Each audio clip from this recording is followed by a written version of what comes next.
నిన్న పొద్దున ఈరోజు పొద్దున పేపర్లో చూసాం. తెలంగాణలోడట ఒక బీఆర్ఎస్ ఎక్స్ ఎమ్మెల్యే ఇంట్లో చిందు విందు అని ఒక పార్టీ చేసుకున్నారట. ఆ పార్టీలో పోలీస్ రేడ్ అయ్యిందట. ఆ రేడ్ అయితే మన ఆంధ్ర రాష్ట్రానికి చెందిన ఏలూరు ఎంపీ పేరేంటి, పుట్టా మహేష్ అట.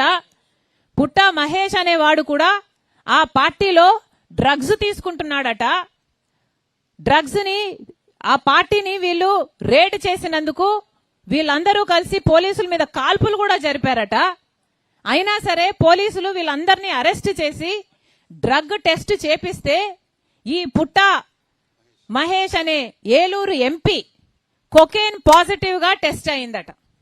అంటే ఈయన డ్రగ్స్ తీసుకున్నట్టుగా పాజిటివ్ రిజల్ట్ వచ్చింది. ఎంత అన్యాయం అంటే, ఒక రాజ్యాంగబద్ధమైన ఒక ఎంపీ పోస్టులో ఉన్న ఒక ఎంపీ, పార్లమెంట్ జరుగుతుండగా పక్క ఢిల్లీలో పార్లమెంట్ జరుగుతుంది, ఒక ఎంపీ డ్రగ్స్ తీసుకుంటూ పట్టుబడ్డాడు. ఇది ఎంత సిగ్గుచేటు. ఒక కాన్స్టిట్యూషనల్ పోస్టులో ఉన్న వ్యక్తి ఎంత ఇర్రెస్పాన్సిబుల్ గా డ్రగ్స్ తీసుకుంటూ పట్టుబడితే ఏ యాక్షన్ ఉండద్దా? సమాజానికి ఏం మెసేజ్ పంపిస్తున్నాం? మన బిడ్డలకి డ్రగ్స్ తీసుకోండి అని ఇంకా ఎంకరేజ్ చేసినట్టు కాదా ఏ యాక్షన్ లేకపోతే? అసలు ఏలూరు ప్రజలు ఓట్లేసి గెలిపించారే ఆ ఎంపీని, మరి వాళ్ళకి ఏం సమాధానం చెప్తాడు? ఆయన ముఖం ఎక్కడ పెట్టుకుంటాడు? ఆలోచన చేసుకోవాల్సిన అవసరం ఉంది. ఈ ఎంపీని వెంటనే ఎంపీ పదవి నుంచి డిస్క్వాలిఫై చేయాలని కాంగ్రెస్ పార్టీ గట్టిగా డిమాండ్ చేస్తుంది. అంతేకాదు, డ్రగ్స్ అయితే విచ్చలవిడిగా ఇప్పుడు అందుబాటులో ఉన్నాయి. జగన్మోహన్ రెడ్డి గారు ముఖ్యమంత్రిగా ఉండంగా పక్కన విశాఖపట్నం పోర్టుకి కంటైనర్లలో డ్రగ్స్ దిగుమతి అయ్యాయి. చూసాం, మనందరం పేపర్లో చూసి ఆశ్చర్యపోయాం.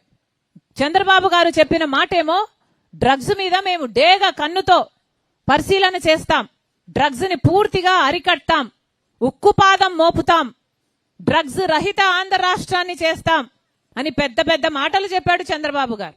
ఇప్పుడు ముఖ్యమంత్రిగా ఉన్నాడు మరి చంద్రబాబు గారు. మరి ఏం చేసినట్టు? ఆయన సొంత ఎంపీఏ డ్రగ్స్ తీసుకొని పట్టుబడితే మరి చంద్రబాబు గారు ఏం యాక్షన్ తీసుకుంటారో చూద్దాం. చంద్రబాబు గారు ఈ మనిషిని సస్పెండ్ చేయడమే కాదు, ఎంపీగా తీసేయడమే కాదు, అసలు పార్టీ సభ్యత్వం కూడా రద్దు చేయాలని కాంగ్రెస్ పార్టీ డిమాండ్ చేస్తుంది. చంద్రబాబు గారిలో ఏ మాత్రం చిత్తశుద్ధి ఉన్నా ప్రజలకు ఒక ఎగ్జాంపుల్ సెట్ చేయాలి, లీడర్లకు ఒక ఎగ్జాంపుల్ సెట్ చేయాలి, యువతకు ఒక ఎగ్జాంపుల్ సెట్ చేయాలి అని ఏ మాత్రం చిత్తశుద్ధి ఉన్నా చంద్రబాబు గారు ఈ మనిషి చేత రాజీనామా చేయించాలి, ఆ పార్టీ నుంచి తీసేయాలని కాంగ్రెస్ పార్టీ డిమాండ్ చేస్తుంది.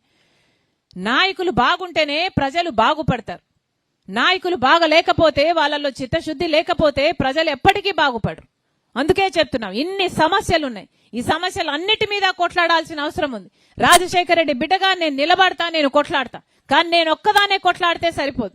మీ అందరూ కూడా మా వెనకాల నిలబడితేనే మా కొట్లాటకి అర్థం ఉంటుంది.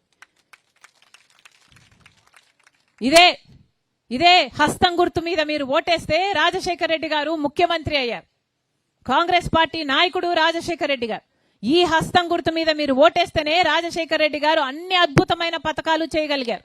ఈ హస్తం గుర్తు మీద మీరు ఓటేస్తేనే రుణమాఫీ చేయగలిగాడు. ఈ హస్తం గుర్తు మీద మీరు ఓటేస్తేనే ఆరోగ్యశ్రీ, ఫీజు రీయింబర్స్మెంట్, లక్షల కొద్ది ఇందిరమ్మ ఇల్లు, 108 ఉపాధి హామీ పథకం, ఇలాంటి ఎన్నో సాధ్యమైన ఈ కాంగ్రెస్ పార్టీ పాలనలో. అంటే దానికి కారణం మీ అందరూ ఈ హస్తం గుర్తు మీద మీరు ఓటేశారు కాబట్టి. మళ్ళీ చెప్తున్నాం, ఈ హస్తం గుర్తుని మీరు ఆశీర్వదించకపోతే మంచి రోజులు రావు. ఈ హస్తం గుర్తు మీద మీరు ఓటేస్తేనే, ఈ హస్తం గుర్తును మీరు ఆశీర్వదిస్తేనే మనకు ప్రత్యేక హోదా 10 సంవత్సరాలు ఇస్తానన్నాడు రాహుల్ గాంధీ గారు. 10 సంవత్సరాల ప్రత్యేక హోదా వచ్చిందంటే లక్షల కొద్ది పరిశ్రమలు వస్తాయి. ఉత్తరాంధ్రకి, రాయలసీమకి స్పెషల్ ఎకనామిక్ ప్యాకేజ్ ఇవ్వాలి అన్నది విభజన హక్కు. 12 సంవత్సరాలైంది, పైసా డబ్బు ఇవ్వలేదు. ఇవన్నీ సాధ్యం కావాలి అంటే రాహుల్ గాంధీ గారు ప్రధానమంత్రి అయితేనే ఇది సాధ్యమైతే. మళ్ళీ చెప్తున్నాం, రాజశేఖర రెడ్డి బిడ్డగా రైతుల కోసమైనా సరే, యువత కోసమైనా సరే, అన్యాయం జరుగుతున్న ఎవరి కోసమైనా నిలబడ్డానికి, కొట్లాడడానికి కాంగ్రెస్ పార్టీ తరఫున మేము రెడీగా ఉన్నాం. కానీ మీ అందరూ కూడా ఆశీర్వదిస్తేనే ఈ పోరాటానికి ఒక అర్థం ఉంటుంది. మళ్ళీ చెప్తున్నాం, మీ అందరూ ఆశీర్వదించండి. కాంగ్రెస్ పార్టీని, హస్తం గుర్తుని మీ అందరూ మళ్ళీ ఆశీర్వదించండి. రాజశేఖర రెడ్డి బిడ్డ మీకు మాటిస్తుంది.